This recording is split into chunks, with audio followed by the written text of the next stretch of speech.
This is Apoorva, pursuing MBBS first year in BIMS, Karnataka.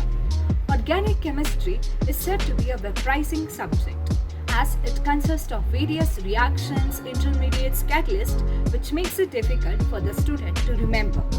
But in the classes taken by Dinesh sir, the depth mechanism of each and every reaction is being taught, so that the similar kind of the reactions could be approached and solved easily in a short duration of time.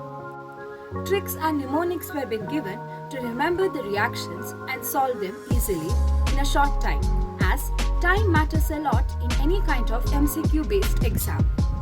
Tricky and varieties of questions were being solved in the class. Truly sir, you are a very brilliant teacher that every student aspires of.